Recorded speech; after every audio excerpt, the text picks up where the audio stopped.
Hey, brothers and sisters, and welcome back to 4 Minute Church. I'm glad you decided to give me a couple of minutes today and watch this. I wanted to start today with a recitation from Matthew, the 22nd chapter, beginning at about verse 34. You'll find it. A lawyer comes to Jesus and says, "Teacher, what's the greatest commandment?" And I'm sure the lawyers was looking for, one of the big top 10, but Jesus says to him instead, "You should love the Lord your God with all your heart, with all your soul, with all your mind. This is the first and greatest commandment. And the second is like unto it. You shall love your neighbor as yourself." And on these two commandments hang all the law and the prophets. This was so important, and we embrace it and we say it. The first part of that, love the Lord your God with all your heart, soul, that comes back to Deuteronomy when the Israelites were told that they should love the Lord their God with all their heart, soul, mind. And this was so important that they should write this on their foreheads. They should wear it on their hands, write it on their door frames, teach their children every day. It became a prayer called the Shema, and it was said widely and very important. And then Jesus says, and the second one is love your neighbor, love your brother, love your fellow man as yourself. And I'm not sure we take that one, even though Jesus puts it up there as the big number 2. I don't think we take it as seriously as we should. Jesus said that on these two commands hang all the law and the prophets.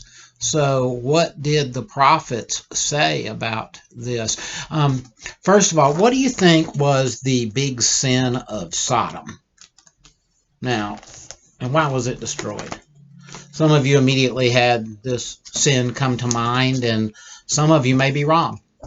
To find out what the sin of Sodom was and why they were destroyed, we have to go to the prophet Ezekiel. The 16th chapter, beginning at verse 48. And this is not Ezekiel talking. This is God speaking. "As I live, says the Lord God, your sister Sodom and her daughters have not done as you and your daughters have done." This, God says, this was the guilt of your sister Sodom. She and her daughters had pride, excess of food, and prosperous ease, but did not aid the poor and the needy. That's why God says Sodom was destroyed. Such an important command. Let's look at Jeremiah. We like to quote when we reference the goings on in America today and what we perceive as the internal destruction of our country. We love to quote the verse from 1 Chronicles chapter 7, "If my people who are called by my name will humble themselves and pray, then I will hear their prayer and I will heal their land." And we say, well, if we would just all humble ourselves and if we would all just pray, then God would heal us. Well, God was talking to Israel at that time about specific actions, and God is referring to when they're having hardship and when they're having drought, that if they will pray and turn from their wicked ways, God will hear them, and that's important. But if we go to Jeremiah and take a look at the 7th chapter of Jeremiah, God says something very important here, and God again is talking to Israel, and God is talking about when they're feeling a downfall. And God says to them, if you truly amend your ways, if you and your doings, amend your ways and your doings, and we're calling on that now.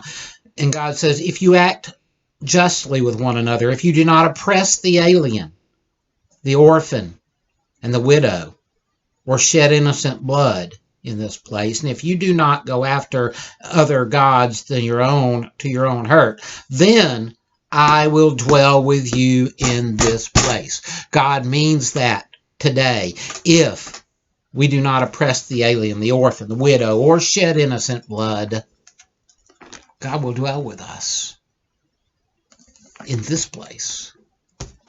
Friends, love your brother, your neighbor, as yourself. And what does Jesus say that will do? Jesus says, inasmuch as you've done, inasmuch as you failed to do, you have done or failed to do to Jesus Christ himself. Keep that in mind, and until next time, the Lord bless and keep you. The Lord make his face to shine upon you and be gracious unto you.